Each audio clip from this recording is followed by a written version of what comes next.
एक सफेद दोमुही नागिन अचानक कुछ लोगों के पीछे आकर खड़ी हो गई। नागिन को देखकर सबकी हालत इतनी खराब हो गई कि डर के मारे उनकी पैंट गीली हो गई। चारों भागते भागते एक मिट्टी के गड्ढे में छिप गए। नागिन ने वहां पहुंचकर दो बड़े पेड़ों को अपनी ताकत से उखाड़ फेंका। जैसे ही नागिन वहां से हटी, चारों तुरंत उठे और उल्टी दिशा में भागने लगे। जैसे ही नागिन दिखी, वहां छिपे सैनिकों ने अचानक गोलियां चलानी शुरू कर दी। असल में ये सब पहले से प्लान किया गया था। सैनिकों ने चारों को चारा बनाकर नागिन को फंसाने की योजना बनाई थी। अब नागिन झाड़ियों में छिपे एक आदमी के पास पहुंच गई। आदमी ने तुरंत उठकर चाकू निकाला और नागिन का पेट चीरने की कोशिश की, लेकिन नागिन पर इसका कोई असर नहीं हुआ। उल्टा उसने अपनी पूंछ से उसे लपेटकर जमीन पर गिरा दिया। बाकी के लोग समझ गए कि लड़ाई का कोई फायदा नहीं है। सब इधर उधर भागने लगे। एक आदमी वहीं खड़ा रहा और लगातार नागिन पर गोली चलाने लगा, लेकिन नागिन ने उसे दबाकर टमाटर की तरह चटनी बना डाली। नागिन उनके पीछे पड़ी हुई थी। तभी एक आदमी ने ग्रेनेड निकाला और नागिन पर फेंक दिया। ग्रेनेड का धमाका नागिन को कुछ समय के लिए बेहोश कर गया।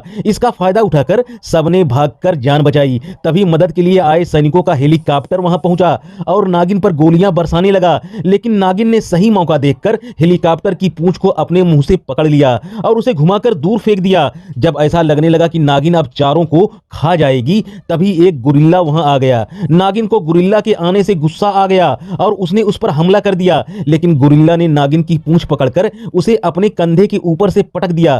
फिर उसने नागिन को दूर फेंक दिया। नागिन उठकर गुरिल्ला पर थूक फेंकने लगी, लेकिन गुरिल्ला ने आसानी से बचकर नागिन की दोनों जीभ पकड़ ली और खींचने लगा, लेकिन नागिन ने अपनी पूंछ से गुरिल्ला को कसकर लपेट लिया। गुरिल्ला ने पास की चट्टान का सहारा लेकर खुद को छुड़ाया। इसके बाद नागिन ने फिर से हमला किया। गुरिल्ला ने नागिन के एक सिर को पकड़ लिया और घुमाने लगा, लेकिन नागिन ने अपने दूसरे सिर से गुरिल्ला को काट लिया। जहर की वजह से गुरिल्ला नीचे गिर गया और बेहोश हो गया। अब नागिन ने फिर से इंसानों का पीछा करना शुरू कर दिया। डर के मारे एक लड़की ने अपनी दोस्त को धक्का दे दिया, लेकिन एक आदमी ने उसे बचाकर किनारे छिपा दिया। हालांकि उसका सबसे अच्छा दोस्त नागिन के नीचे दबकर मर गया। नागिन बचे हुए सैनिकों के पास पहुंची और सबसे ज्यादा गोली चलाने वाली महिला को उठा लिया।